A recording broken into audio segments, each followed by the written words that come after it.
Well, hey everyone, it's me again, Chelsea Chandler, and this is, what do you call it? Because I still don't know what to call my podcast, and I missed my deadline last week. My boss wanted me to name it, and I didn't know what to name it, so this is what we get. I had a couple of suggestions. Someone said chatting with Chelsea. We've thrown around talking in Memphis. But I still don't know what to call it. So it's a working title as we still pre-launch our Local 24 podcast. But today, my guest, you either know and love him or maybe hate him. But either way, you probably know him. His name is John Martin. He is with 92.9 ESPN FM. I think I said that right. 92.9 FM ESPN radio. Yeah. And The Athletic. He's with the Jason and John show from 11 to 1. So I appreciate you waking up early with me this morning, John. Yes. Yeah, you did. I know. You got me up early. I usually, I don't tell my bosses, but, I usually probably start thinking about getting up around an hour from when you told me to get on this Zoom. So, but for you, whatever you want. Oh, my guy. So first question for you, first and foremost, what do you think I should call this podcast? Wow. I come in with the big guns coming out swinging. Well, it just depends on, it just depends on what you want it to be. Is it, I need a little bit more information. Is it going to be, are you talking to everybody, all kinds of people throughout Memphis? Is it just sports centric? Like, I need a little bit more context before I can weigh in. I don't like being put in a box.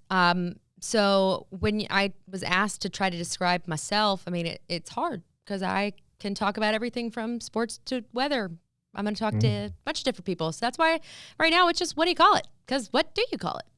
Yeah, honestly, I hate to, it's a cop out, but I think talking in Memphis is, pretty good for what you're trying to do. You're talking to people in Memphis. Not just in Memphis, though. Memphis. I am. Yeah. I will be talking in Memphis, but we'll have some guests that aren't in Memphis, possibly. It's just, we're starting off with our Memphis crowd right now. Exactly. All right. Well, maybe by the end of the show, you'll figure it out. Yes, maybe. All right. Well, obviously, you're on Zoom. We can't have you in studio because COVID ruins everything. But I want to know about how the pandemic obviously was hard on you guys because you had to talk about sports for 3 hours a day when there were no sports. So tell me about how that went.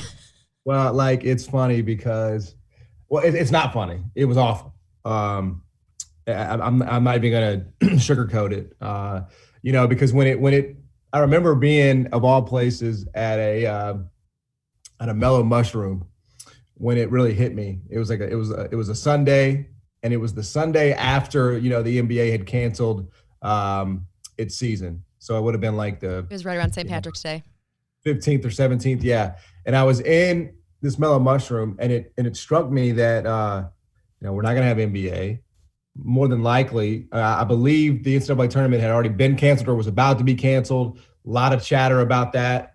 It occurred to me that we were going to have literally nothing to talk about in terms of sports. Now, at that time, the benefit that we had was that everything was still so new, right? Right. The pandemic was new. We were all kind of going through this thing together, and we at least had that sort of freshness in a weird way. It was a fresh topic, but I had no idea that it would last as long as it did. Yeah. I had no idea that I guess it was from March 12th to about, in terms of stuff that I cared about in sports, really about 4 months before the NBA started talking about coming back and getting back on the court. So 4 months of going into work every day and not knowing, because you can't talk about COVID every day for 3 hours. I disagree. Only because we had to. you did have to. You did have to. It burned you out, though. And we did, right? But I do think there's a certain point, though, where people just are like, okay, enough. I've heard enough about COVID. I get it. It's a deadly disease. It's a global pandemic. But we also happen to live in a market where there are a good number of people that don't believe that it is true or that you should wear a mask, who reject many of the health guidelines. So you're up against a lot as it is. And so I'll be honest, Chelsea, it was I was having to do two things. I was also having to produce because of that. At that time, we had no right. plexiglass in the studio, so I had to go back on the other side. So very humbling Oh experience. wow, I didn't even think about that because you and Jason are across the way from each other. Yeah, it was a very humbling experience. It was a very difficult time. So you have Uh, plexiglass now? I haven't seen any yeah, we put pictures. in some plexiglass. Yeah, Gotcha. Yeah, and, we and are all I, over the studio. I was at home for months and it drove me crazy. Literally, yeah, literally, I thought I was going to lose my mind. it was a very very hard time, and it was hard too when it looked like we might not have college football. When that was when it felt like the Big Ten was going to cancel their season. They did. I mean, they did cancel their season. But thankfully the SEC said we ain't going nowhere. It that just matters that helped more, a lot. John. It Yeah, just matters more. that helped a lot. So it was a hard time. We got through it, but I think when my time in this business is done, I'm gonna look back on that 4 months as the most difficult for sure. Do you think so? Watching football and actually, honestly, all sports, with the exception, I will say, the NBA handled that amazingly as far as Orlando went. Not feasible for long term, obviously, but as we've seen, I mean, basketball game, football game after game, it has to get postponed or canceled. Specifically with college football, like to me, do you think they should have even done it? Because to me, it felt like it just didn't matter. Like, because not everyone got to participate. How do you even do college ranking when you've got all this stuff going on? I mean, they're always going to put out. I mean, Alabama's always in there, so it's just Yeah, who's I mean, going I to play think them. I think this was a year where it felt like nothing really mattered. Yeah, Like I couldn't get sports. into it. Yeah, I I'm mean, still I think that was struggling. I think that was the case for a lot of people in a lot of different sports, right? Like I think a lot of people had a hard time just like really you want me to care about friggin' sports in a year like this? I mean, over 400 to 500,000 Americans dead of COVID-19. Right. You've probably had a family member that's battled it. Jason, unfortunately, his grandfather lost his battle with COVID-19. So, I mean, it's definitely in a year like this when I do think it's hard to sort of get into that toy box. I will say, I mean, my whole thing with college football was I didn't want to get into whether or not they should have done it because we know why they did it. They did it Everyone for money. knows. I'll So it say was it. always, It's money. but yeah, I'll say exactly. it.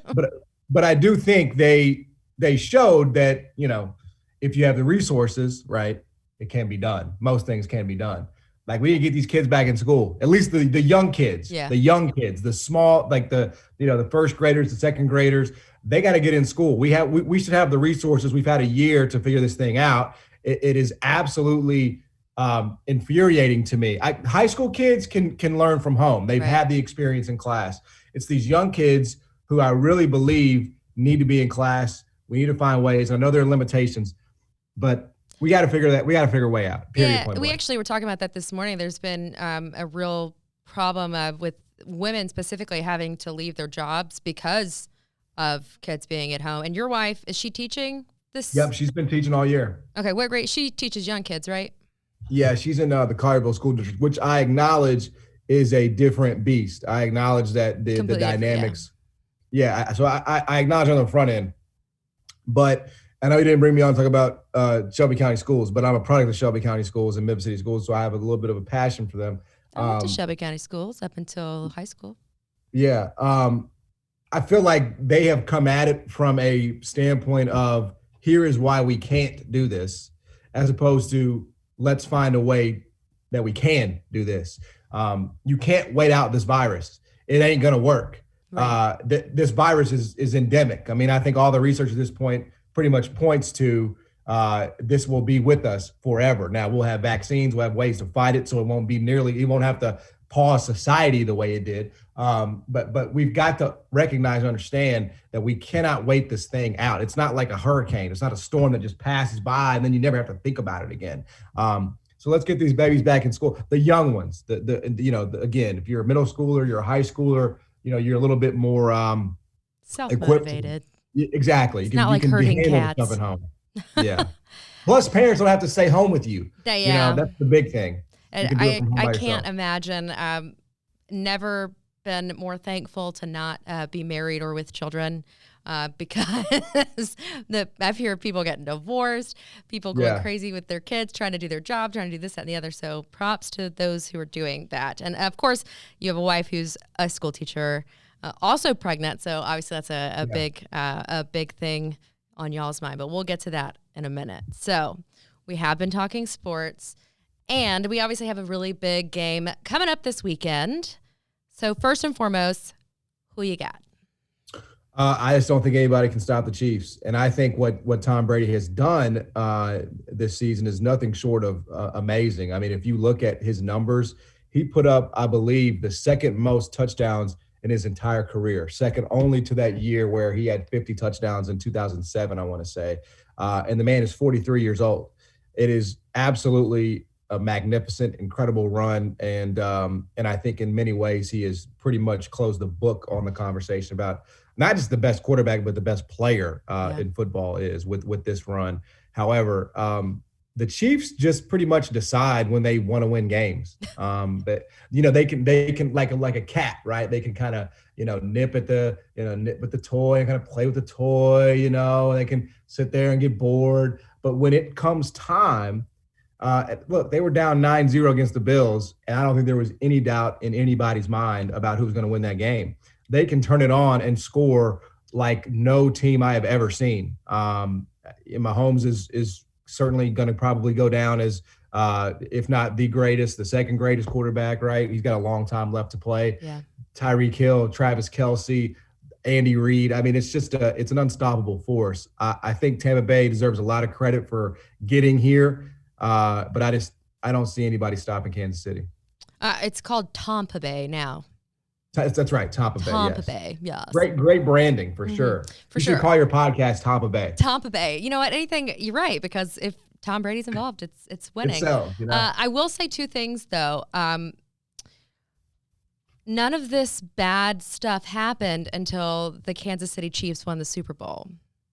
Interesting. Also, as a Raider fan, I was going to say also though, the reason that we may be just living in an alternate reality is because both the Bills and the Browns almost made it to the Super Bowl this year. Yeah, pretty fitting for right? year. In the year that we're like, it doesn't count. No. Yes, very, very fitting where everything is weird and upside down, that the Bills and the Browns are actually good this year. Absolutely. I'm telling you, we're going to wake up from this dream one day.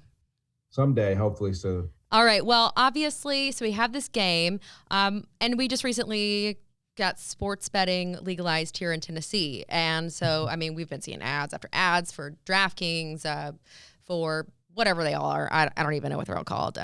But you're going to tell me a little bit about, because most people, I don't know if they really, I'm good at horse betting, but when it comes to lines and spreads like that, like I don't mess with actual sports. I shouldn't say that. Horse racing is a sport, but I think some people think you can just put in a bet and say Kansas City's going to win, but will you kind of explain it doesn't really work like that?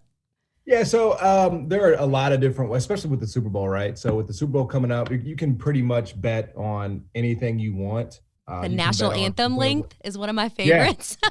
Bet on that. You can bet on who's going to win the toss. You can bet on whether that's going to be heads or tails.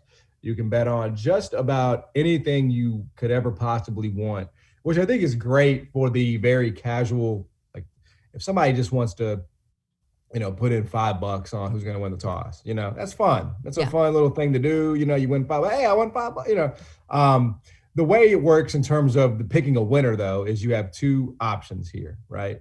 And these are for straight bets, not for parlays, which involves multiple teams and multiple different outcomes that pays more. That's a little too complicated for me. Yeah, a straight bet is going to be okay. I believe the spread for the Super Bowl is 3.5. I believe Kansas City is favored by 3.5 points. So if you believe that Kansas City is going to win by 4 or more, you would place your bet on Kansas City minus 3.5. If you're a little less confident about the margin of victory, but you still think the Chiefs will win, at that point you would place a bet on the money line, which is going to give you, and this is going to get into a lot more complicated stuff, but your odds are worse on the money line, right? Because you're just picking them to win as a favorite. So it's called a VIG. Basically, you would have to bet let's just say 175 to win $100. Whereas if you just bet the margin of victory, you would have a little bit better odds. So you have to pay for plays like that, especially when Kansas City is as big a favorite as they are. That kind of is going to be confusing. I completely understand that, but that's the way it kind of works on the surface. And they've made it really easy, obviously, since we can't have, or we shouldn't have, big Super Bowl parties or a lot of people play squares and stuff like that. This is an easy way to kind of have your own little squares, I guess. Yes, I purchased 2 squares with our friend Kevin Cerrito. Kevin didn't invite me to squares. Ooh. I'm going to have to call him after this. He's in trouble. That's okay. That's all good. I just dry snitched on Kevin Cerrito. I'm sorry. No. He knows that it's past my bedtime, but he also knows that means nothing. So I don't have a bedtime. I was up till like 11 last night. I get up at 2:30. I'm like a vampire. So yeah. So that's your tip. So what would be a beginner's bet? What would you tell them? I mean, and also keeping in mind that spread, that line can change up until basically game time, right? You have up until the kickoff to get your bet in, right? Oh, for sure. Like if and then you can also do live betting. Okay. So once the game kicks off, and let's just say the Buccaneers come out and score a kickoff return for a touchdown, right? That line would come down a little bit, and you may say, "Oh my God, I got to get on the Chiefs here." They're basically a pick right now. I got to get on them. So you can do that live. Listen, I would say for a beginner, are we saying for the Super Bowl or just in general? I mean, let's just take it for the Super Bowl. Let's talk about Super Bowl because that's what we're doing this weekend. Yeah. So what I would do, honestly, is I would just bet on props. I would do prop bets. I would bet on the national anthem. I would bet on, I don't know exactly what cool props they have out there. I know Tom Brady's over-under on rushing yards is like 0.5. So you might go, I think Tom Brady's going to have 1 yard rushing. So you would go over there, but I would definitely keep it friendly. Prop bets are fun because you're just literally tracking, individual performances, whether it be a singer, whether it be a coin toss, whether it be a quarterback passing yards. But I would definitely recommend everybody, if this is their first sort of dip into this pool, I would say stick with the prop bets, keep it friendly. And you'll probably enjoy yourself a lot more than trying to sweat with who's going to actually win the game. Gotcha. And you were showing me you're pretty well versed, so you got quite the lineup ready, I think, when it comes to your bets. So I mean, obviously, I've never lost a bet. Have you really not? Of course, I've lost. I was gonna say, I was like, because I'm gonna make a bet with you right now. but I'm on an unbelievable heater. I'm gonna pick Tampa, and you got Kansas City. I can't bet against Tom Brady. I can't. You can. You actually but can. I'm not going to. But we're not betting against the spread. We're doing. You're doing money line here. We're just doing money line. So we're just doing straight up. I got Tampa. You got Kansas City. Okay. And we'll figure out. Can I get 5,000 on that? You can talk to my boss. We'll see about all that. I know you got some Pampers to buy, but yes, I do. Yeah, you got a lot. You just found out too. What didn't y'all just have a gender reveal? About 3 months ago, I think we did. Yep. Time is so fluid right now. Yeah. I don't know. Yes, it is. Up from down. It's relative. It really is. Literally, there are days in the studio, like some of us legitimately have to convince ourselves what day it is because we don't know. So yeah, no, it definitely time flies when you're having fun. But yeah, we had a gender reveal in October, so probably 4 months ago. I don't even know. We're coming along though. We're coming along. It's a boy, a girl? It's a girl. That's what I thought. But is that what you wanted? Will you tell the truth? Deep down, it was actually. Really? Because I came to the realization that I was doomed to have a girl. She may be athletic, or maybe she'll talk about sports. 100%. Look, I'm not 100%. athletic. I just knew. Something told me that it was just going to be a girl. And I don't know if that was because of how I behaved as a teen into my early 20s. To humble you a little bit. Did you say again? Humble you a little bit. Yeah, exactly.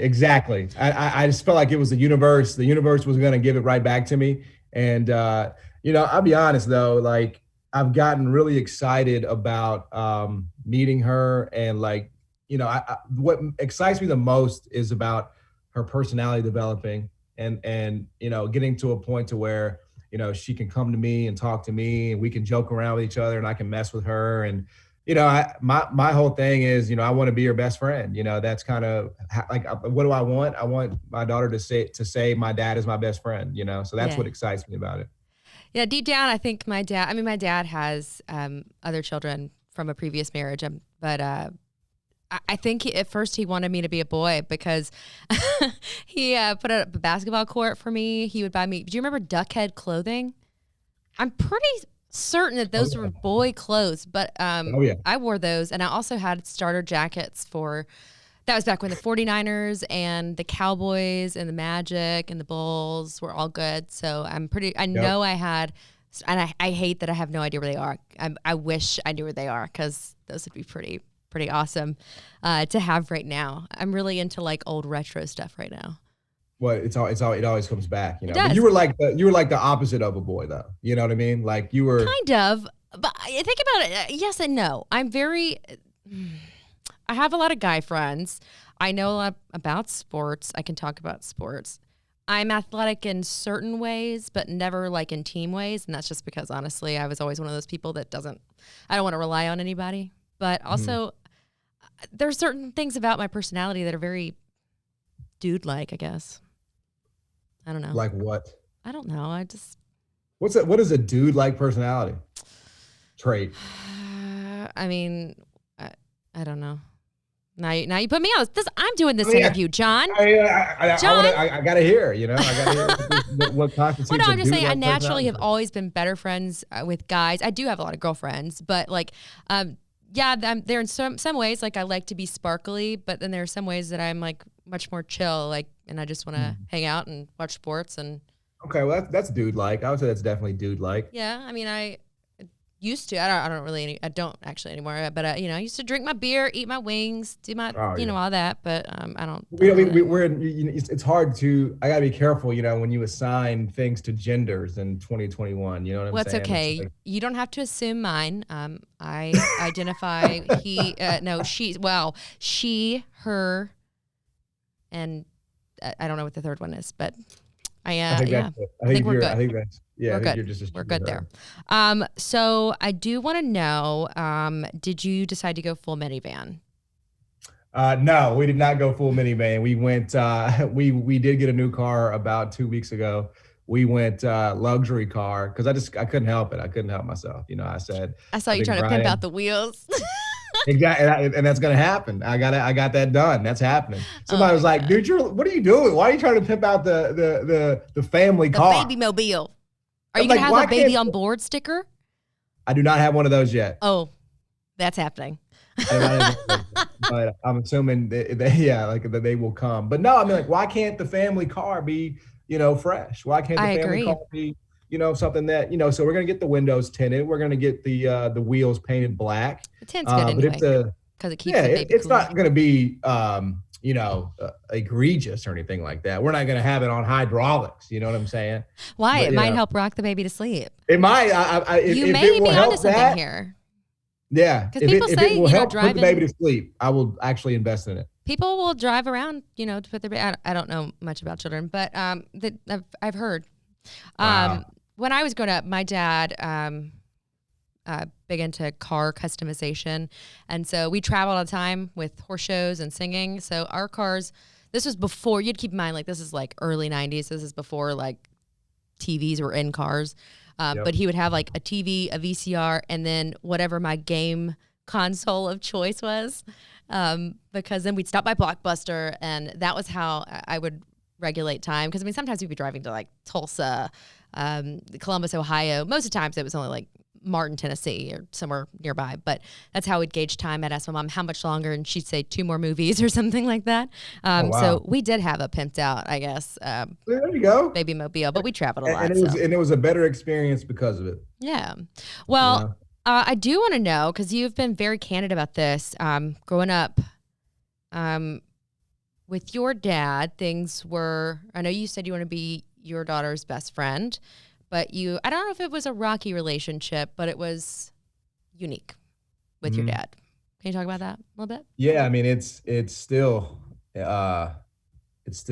unique, I haven't seen him since before we announced that we were having a baby.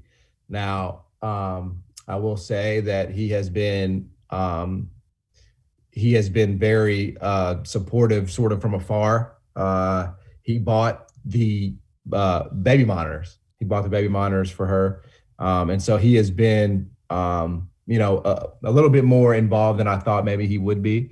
But my dad, growing up, always had a substance abuse problem, and whether it was alcohol, drugs, basically my mom and dad got divorced when I was 6 years old, 7 years old, and he was in and out of my life, basically from that time until now. Like, he's still very much in and out of my life. He lives in West Memphis now. He does work. He does have a steady job. But, I think with parents, ideally, they do one of two things. You would rather learn what to do because of your parents. You would rather have your parents sort of pass down to you. This is how to be a mom. This is how to be a dad. This is how you nurture. This is how you nourish. But sometimes, unfortunately, your parents have to or end up showing you what not to be and what not to do. And in many ways, that can even be more effective. I don't blame my dad. I think we all kind of have our things that, we struggle with. We have our vices and we have our, our things. And I think, for whatever reason, he has just not been able to fully defeat those. I'm thankful and I'm grateful that, I know to be for her what I never had. And I know what that is. Right. I know what that means. And look, am I a little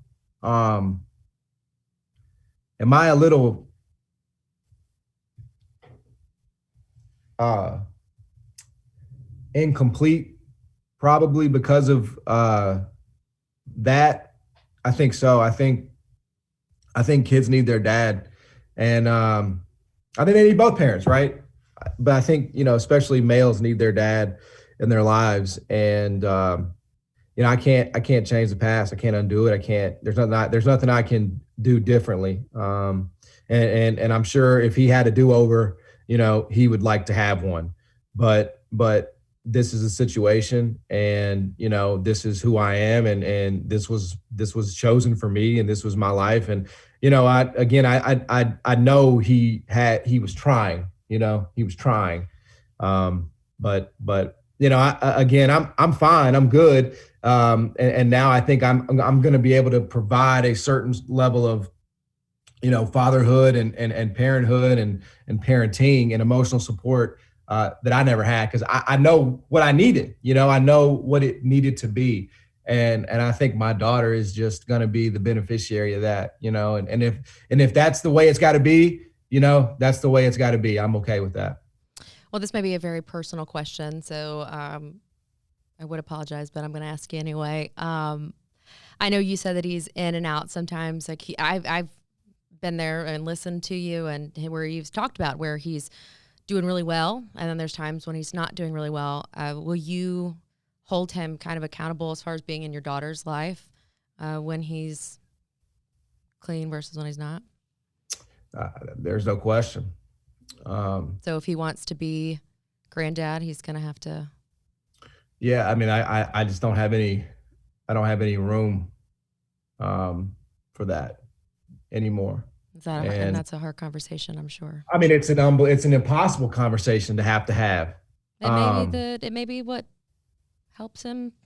Yeah. I mean, I always wondered, like, what's that thing going to be? What is that thing going to be? Is it going to be, me being a teenager? Is it going to be me getting married? Is it going to be me having a kid? Like, what's going to be the event, that, look, and he has had spans of time where, he has been, he's gone years, right? Yeah. He's going, but there's always like and I think a lot of people who deal with this can relate. There's always like this one thing that is just, you just know it's coming. There's going to be something that triggers it, and it's going to send you down. I mean, I was at a draft party in 2018. We were hosting a draft party at the Bluff, I think, and it was the year that the Grizzlies drafted Jaren Jackson Jr. It was me and Jason. We were out there. Everybody's having a great time, right? And I get a call from my dad, and and he says, I'm in the back of a hospital. I'm in the back of an ambulance. I've hit a tree. And you know, gotten lots of calls like that, And thankfully he was fine. And most importantly, nobody else was involved in that accident. But I mean, it's just tough. It's tough to get those kinds of calls, even into adulthood, when you're trying to live your life and you're trying to be a professional and you're trying to start your career and keep your career going, to get that call. I mean, because you can't focus on anything else at that point. Right. Your dad's in the hospital. He's hit a damn tree. His car's totaled. I mean, he was probably under the influence. I mean, these are all things that have happened, and it never gets easier. But honestly, it's weird. I haven't seen him since I think July 4th, my birthday, my 29th birthday was when I saw him last. We communicate on Facebook, on text, and I check in with him pretty much every week. And he seems okay. He seems fine. But yeah, I mean, eventually there's going to have to become a conversation where, if you want to be in her life, then, you have to act accordingly, because I'm just not going to put her through what I had to go through.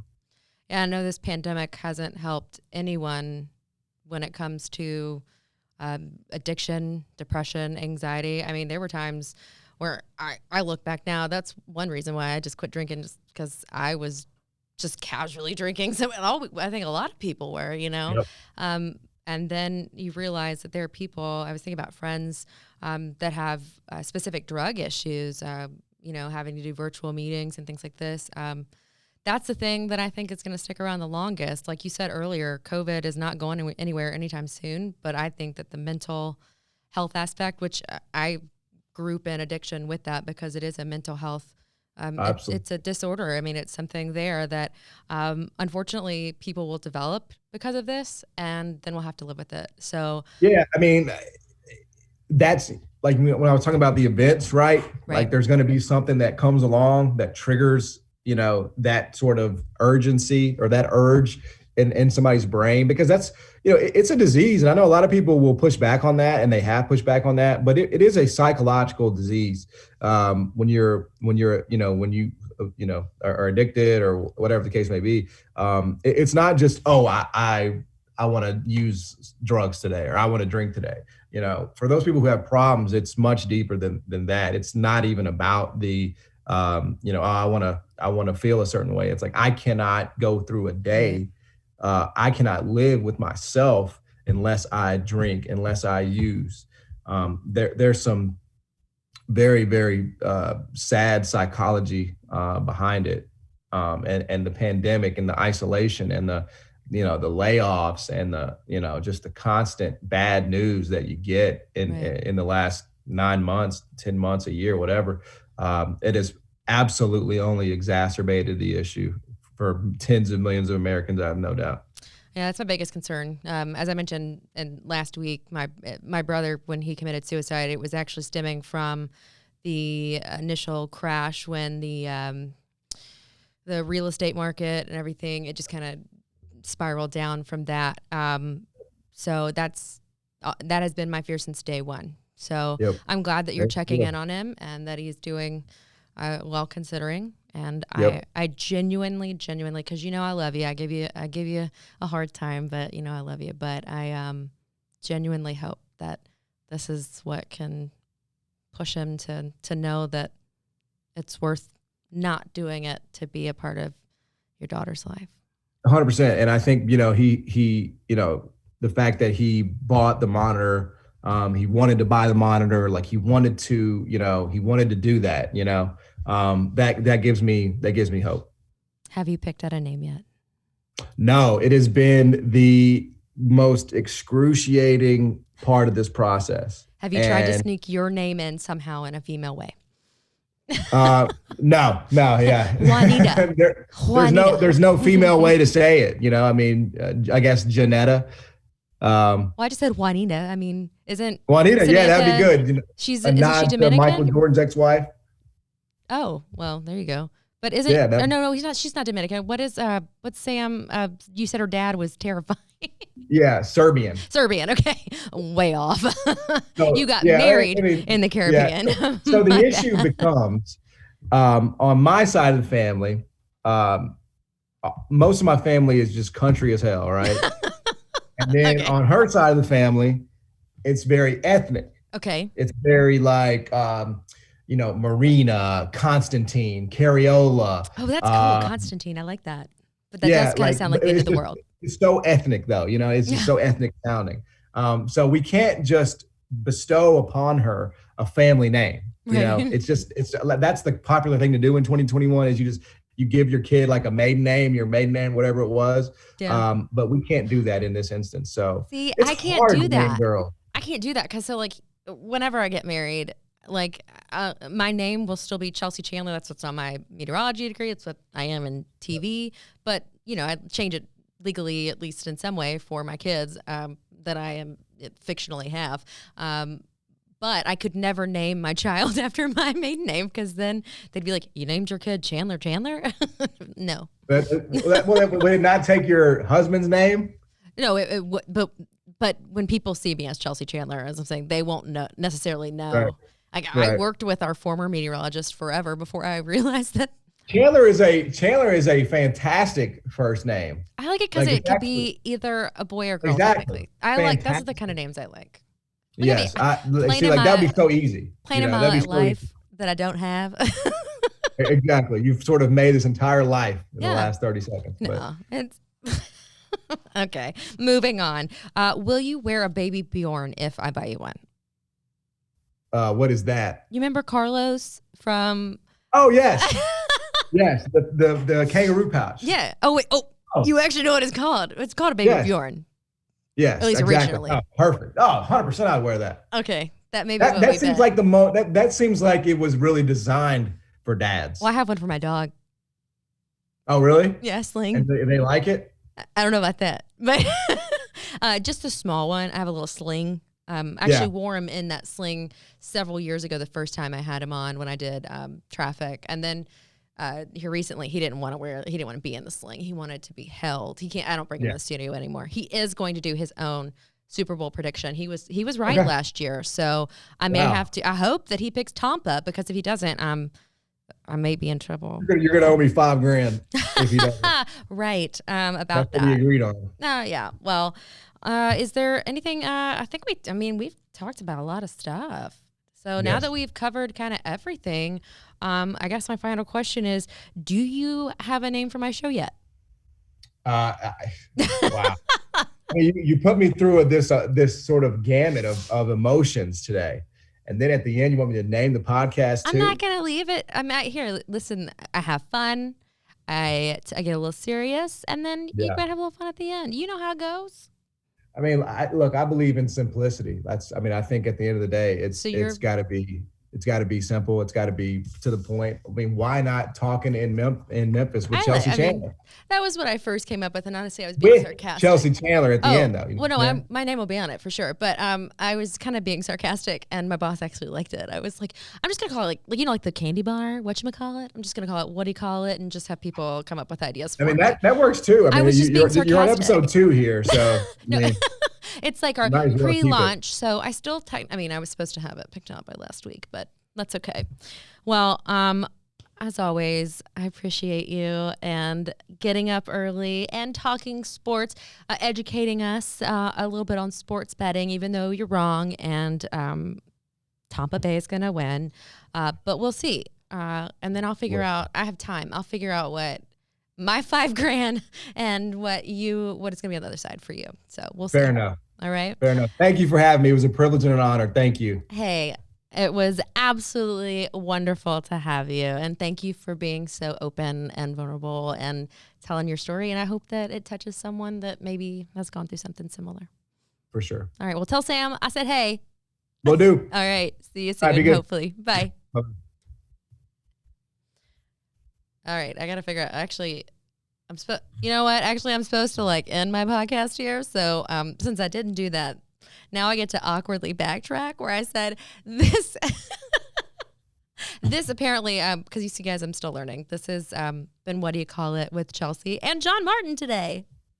Yay. Okay. Now we're out. Bye. Beautiful. Later. Bye.